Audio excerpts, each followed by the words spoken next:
Well, after 230,000 miles, the headlamp finally went out on this car. I've not changed one in the entire life of this vehicle. This is a 2008 Honda Civic.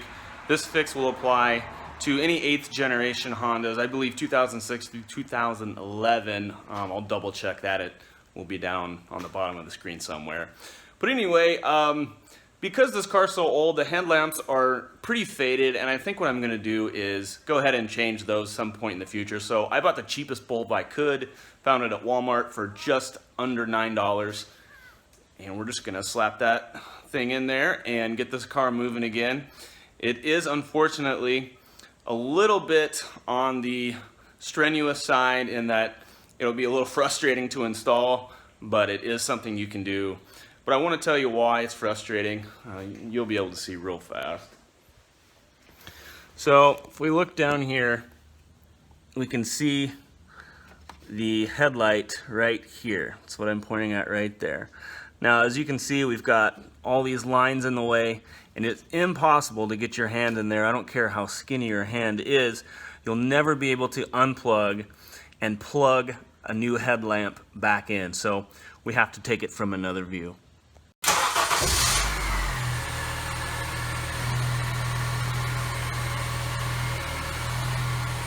Once the wheel is clocked all the way to the left, you're going to come up to the splash guard. You can kind of see where we're going from this point. We're going to move the splash guard out of the way, actually kind of bend it back, and we're going to be able to access the headlight from there. So what you'll want to do is go along the edge of your splash guard here and take out any of the fasteners you see, like this one right here. Now, I've removed this thing plenty of times, and I've kind of bent it up to where it doesn't fit so well anymore, so I don't have all the fasteners securing this as I should. So you can see this one's fairly brittle and it broke, so I'll be having to replace that one. But do check on the underside of this, on the bottom, underneath your car. There should be 3 of those under here, and you'll need to remove those. That way you're not bending the splash guard too terribly much, and it won't deform, and you can easily pull it back. So let's get to pulling it back and see if we can see the headlight from here. Okay, so the plastic on the splash guard is fairly sharp, so I would recommend wearing gloves or just something to protect your hands. You don't have to, but I'm going to in this case. So I'm going to pull it back.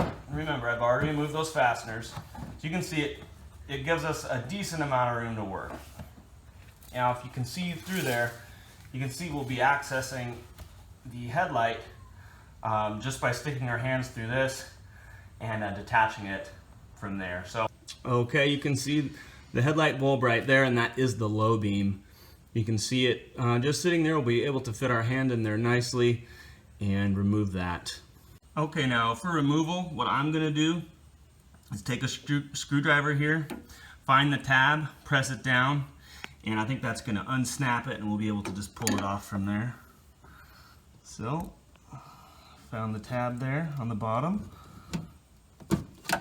and I think I got it right there. Just push, try to depress that tab and unsnap it from its location. So push in as you're kind of pushing down, and that should get the right motion there. As you can see, I was able to pull the tab, and I'll just pull it down. Now we can twist and pull it out. And there's our bad bulb. And I was able to reach around and pull that out. Now for the installation, like I said, I got the most basic bulb you can get under $9 at Walmart. That's the 9006. And we're gonna pull it out of the package. Make sure you do not touch the bulb. It's a good idea to wear gloves for this, which I will do. Okay, got the bulb out. Again, wearing gloves. You don't want to touch this and get oil on it. It will burn out quicker if you do that. You can see down here where we need to put the bulb.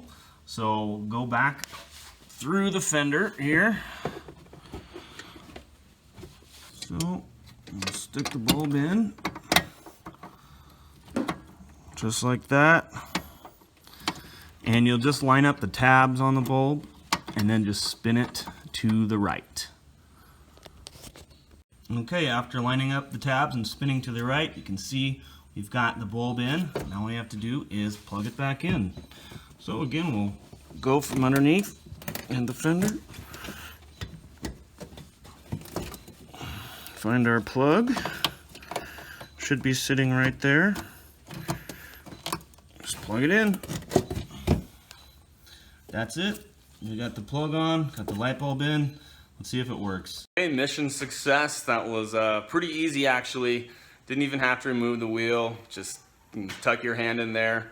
And you might get a few scrapes, but nothing really too bad. So again, if you break any of those tabs as you're removing the splash guard, just take one down to the hardware store. They'll be able to find one for you. Those are cheap and they're easy to find. So good luck with your repair.